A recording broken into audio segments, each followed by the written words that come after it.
বৃষ্টি হলে উদয়পুর পৌর এলাকায় বিভিন্ন জায়গায় জল জমে যায়, ফলে মানুষের দুর্ভোগের সীমা থাকে না। বহু বছর ধরে উদয়পুরে বিভিন্ন এলাকায় জল জমে থাকার সমস্যা নিরসনের জন্য উদয়পুরে পৌর পিতাকে ব্যবস্থা নেওয়ার দাবি জানানো কাজের কাজ কিছুই হয়নি। গত বন্যা শিক্ষা হয়নি পৌর পরিষদের।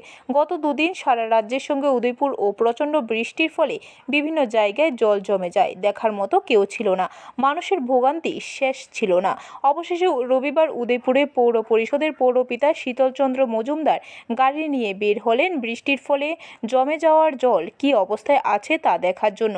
সব জায়গায় না গেলেও ব্রহ্মাবাড়ি এলাকায় যেখানে জল জমেছে সেটা পরিদর্শন করলেন। বললেন, রাস্তায় জল জমে থাকার ফলে দক্ষিণ দিকে যাতায়াতের জন্য মানুষের কিছু সমস্যা হচ্ছে, তেমনি উদয়পুরে মানুষের সমস্যা হচ্ছে।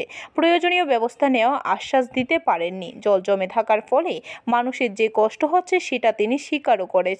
প্রশ্ন হলো, জল নিকাশি ব্যবস্থার জন্য ড্রেনগুলো ঠিকমতো মেরামত না হবার ফলে এবং পরিষ্কার না করার ফলে এই জল জমে যাচ্ছে, আর এ থেকে মানুষের সমস্যা তৈরি হচ্ছে। এখন দেখার বিষয় উদয়পুরের পৌর পরিষদ কী ব্যবস্থা নেয়, সেই দিকে তাকিয়ে আছে উদয়পুরের জনগণ। থাকে এবং দুর্ভোগ বাড়ে শহরবাসী এবং পথচলতি সাধারণ মানুষের। এই বিষয়ে পৌর চেয়ারম্যান হিসেবে আপনার কি বক্তব্য থাকবে?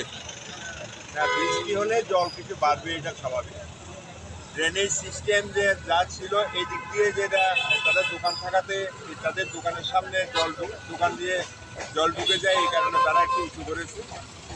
ওই দিকে জায়গাটা নিচু আছে, এই জায়গার থেকে জল যাওয়ার ওই সাউদার্ন সাইডের যে জায়গাটা ছিল এটাও ব্লক করা আছে।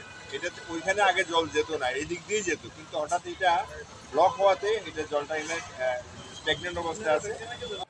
ব্যুরো রিপোর্ট, খবর ত্রিপুরা।